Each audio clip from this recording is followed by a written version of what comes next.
Got it. Hi, everyone. Welcome. I am Misia Denéa. I'm a level one certified Iyengar yoga instructor, and Victoria is a senior level instructor. And we will be teaching yoga size L or Yogasana for larger bodies Saturday, April 9th at the Institute, and you can register at iyisf.org. A little bit of background is that I've been studying Iyengar yoga since it's almost a decade now, but I've been also teaching and studying yoga since 2007 in another style of yoga. And I met Victoria in like 2016, 2017 through one of my Buddhist mentors. And then I started taking yoga classes with Victoria shortly after that and did teacher training with Victoria in 2019 and then assisted the last live yoga size L workshop right before the pandemic in the spring of 2019. And please, Victoria, I would love you to share a little bit more about your background and yoga and so forth. I know a lot of people know already, but for those who don't. Well, thanks, Misia. Thanks for doing this interview. I really appreciate the chance to just speak with you about such an important topic. So I started practicing yoga a very, very long time ago, in 1971. And then as soon as I heard about Iyengar yoga, I started practicing Iyengar yoga. And it's been particularly helpful to me as I try to learn how to meditate. So I've also been in the meditation community for a long time. And so one of the things that yoga does is it helps me understand how to have a meditative approach in this very body and mind. So that's been my topic for the last 40 or 50 years. I became a yoga teacher specifically to study this. And so I'm really happy to be able to speak about it with you. Thank you. So a lot of my experience that has led me to really embrace body positivity and fat liberation is that I did grow up doing dance and theater. And there were a few times by the time I was in high school and definitely in college when I was still studying the arts, where I would get feedback like, you are a great dancer, you have great stage presence, but if you could please lose weight, that would open more doors for you as far as for more opportunities. So from a very young age, the stigma of having a larger body is something that I've always had to walk with. And being in your classes, and specifically the yoga size L, you were giving us props to use if we have large breasts, if we have large thighs, if we have large hips. And I love Iyengar yoga, but a lot of the feminine bodies have like A cup breast and they look like, adolescent bodies. And I don't have a body like that. I'm not judging people. I'm not saying it's wrong. I'm not saying it's right, but my body's different. And I don't want to feel that that's an issue or a problem. And I wonder if you could talk about that too, because there's been incidents in your life where your body changed and you had your yoga practice, you had to adapt with your yoga and meditation practice. And maybe you could talk a little bit about that.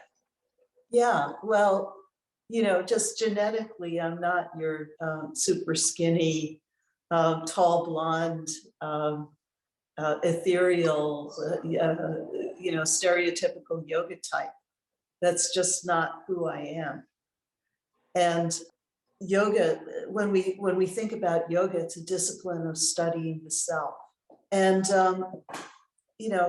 I don't think that it was ever the intention of yogis to exclude us.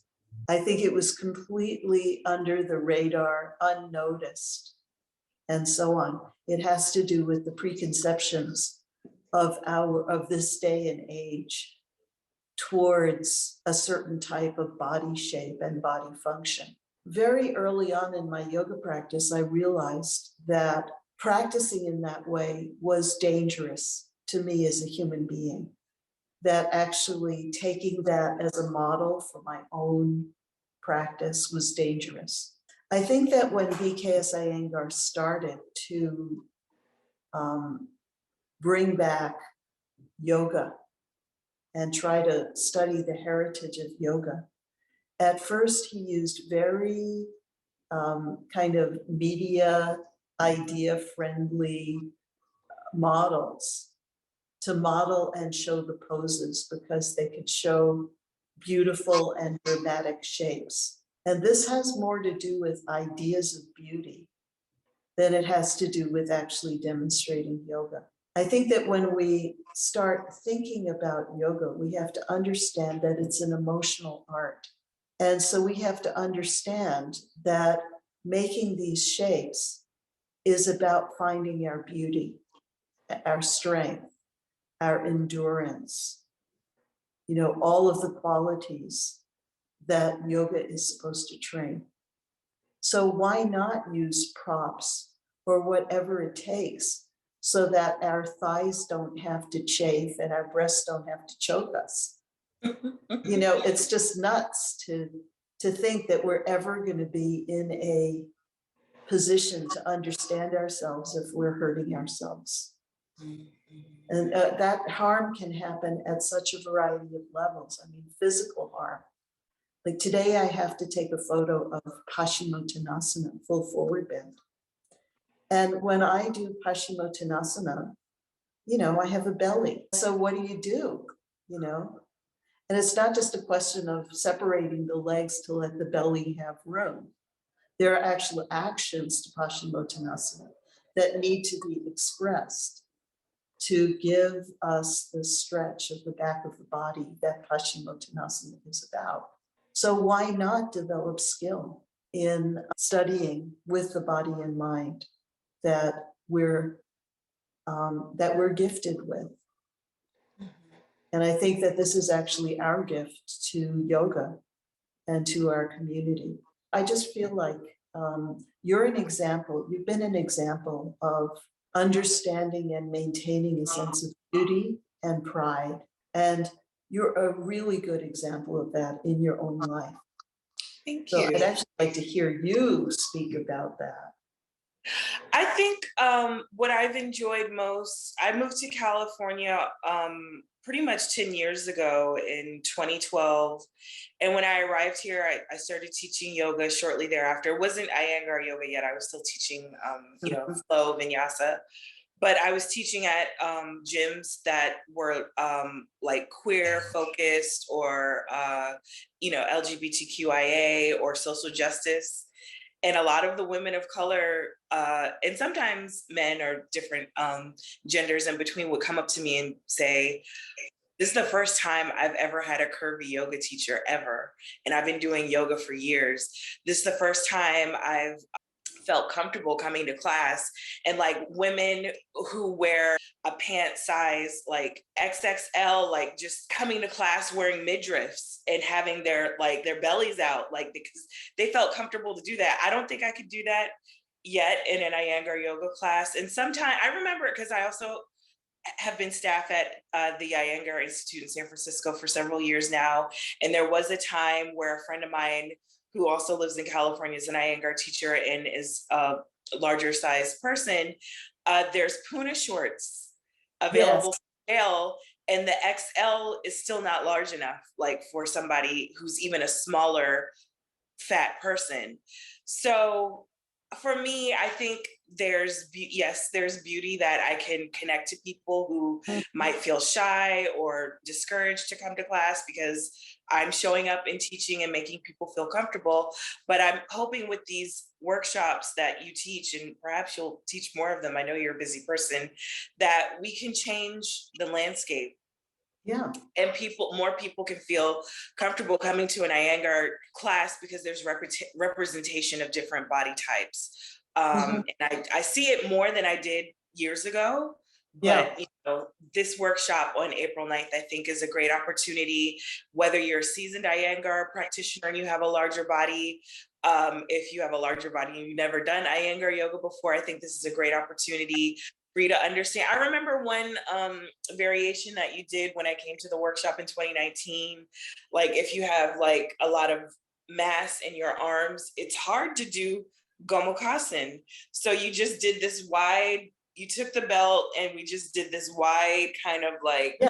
rhythmic arm variation to get your body as close to the shape as it could, even if you can't bind your fingers because of your arms or your what have you. And so, you know, it was a 2-hour workshop where we just broke down what it's like to have these modifications for larger bodies. And it is liberation. It is freeing. Yeah, well, let me show you. Okay, great. I'll show what you were just talking about. So this is really important. It's important because, again, yoga isn't about being a particular body shape. It's about establishing a meditative attitude in the body. So what I was talking about was how do you get a sense of uplift in the sides of the body? So here you'll see I'm holding a strap and I'm not trying to get narrow in this pose. We can hold the strap at the width that works for us to uplift and raise the sides of the body. And you'll see that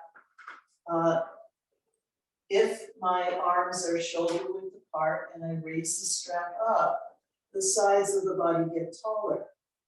But if I'm wider and I raise the strap up, the sides of the body get taller. And then one arm up, one arm out gives the kind of action that Yogasana gives. So we could struggle forever to hold our arms behind our back like this, right? And if there's bulk, we won't be able to. But the usual accommodation will show us how to make a sense of connection between our hands. But still, if our elbows are sticking out because of the bulk, it won't give the essence of the pose. So that's why I was suggesting that